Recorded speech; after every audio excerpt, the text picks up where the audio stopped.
안녕하세요. 오늘 함께 살펴볼 말씀은 민수기 19장 11절에서 22절 말씀입니다.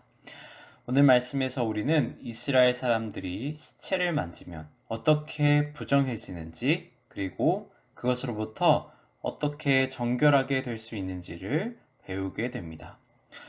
언뜻 보기에 오늘 내용은 굉장히 복잡하고 현재 우리와는 관계없는 말씀 같다라고 생각이 들 수도 있습니다. 하지만 오늘 말씀은 삶과 죽음을 관통하는 아주 중요한 복음을 담고 있습니다.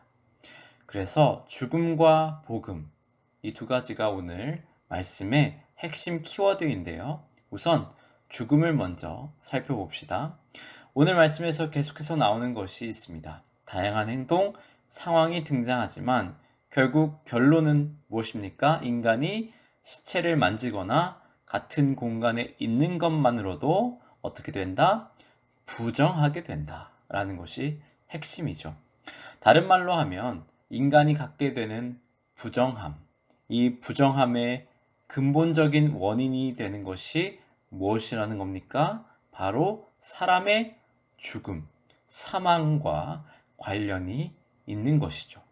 여기서 우리는 한 번 더 근본적인 죽음의 성경적인 의미를 생각하게 됩니다. 하나님은 인간이 죽도록 창조하지 않으셨다는 것이죠. 인간의 죄로 말미암아 이 세상에 죄가 침투하고 사람이 죽게 되었습니다. 성경은 죽음이 결코 자연스러운 것이 아닌 죄의 삭시라고 말하고 있는 것입니다.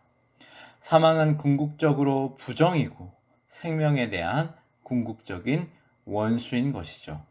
그러므로 이스라엘 백성들은 늘 이 죽음 앞에서 자신들의 죄와 부정함을 돌아볼 필요가 있었습니다. 이 세상에서 그 누구도 죽음을 피할 수 없는 운명에 처했지만 그들은 이 죽음조차도 극복하게 해주는 유일한 방법, 그들을 정결하게 해주는 유일한 해결책을 죽음을 목격할 때마다 찾아야 했던 것이죠. 이 죽음의 부정을 해결해 줄 수 있는 유일한 방법, 무엇이라고 나오고 있나요? 17절을 보니 그들은 희생 제사에서 나온 어떤 재를 사용해야 했습니다. 그런데 이 재는 어디서 나온 것이었을까요?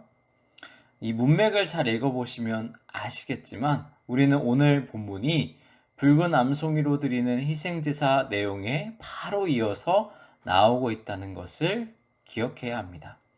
그래서 17절에서 말하는 재는 바로 10절에 앞 문맥에서 나온 10절에 나오는 붉은 암송아지의 재인 것이죠.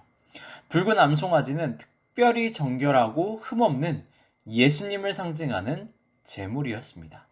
죽음과 접촉한 백성들은 특별히 이 붉은 암송아지 제사에서 나온 무엇을 사용합니까? 희생 제사에서 나온 재를 물에 섞어서 온몸에 뿌려야 했던 것이죠. 그것도 자신이 직접 뿌리면 안 되고 현재 부정하지 않고 깨끗한 사람의 도움을 받아야만 했습니다. 계속해서 도움을 받아야 하는 존재로 기억되고 낙인되는 것이죠. 결국 이 정결의 과정은 무엇을 뜻할까요? 죽음이라는 근본적인 죄의 결과 앞에서 그들은 늘 자신들의 한계를 발견할 뿐만 아니라 예수 그리스도의 도움을 받아야 하는 존재임을 느끼고 피부로 깨달아야 했던 것입니다. 암송아지의 재는 방금 말했듯이 예수님의 공로를 상징합니다. 그리고 또 이 재가 섞이는 물이 있었죠. 물은 성령 하나님의 능력, 권능을 상징합니다.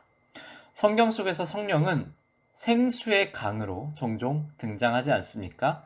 이처럼 성경은 예수 그리스도의 의로움이 우리에게 적용되는 것은 성령의 역사임을 명확하게 하고 있습니다.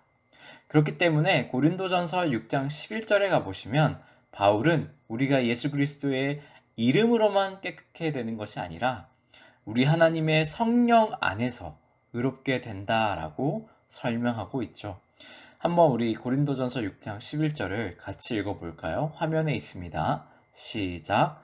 너희 중에 이와 같은 자들이 있더니 주 예수 그리스도의 이름과 우리 하나님의 성령 안에서 씻음과 거룩함과 의롭다 하심을 받았느니라.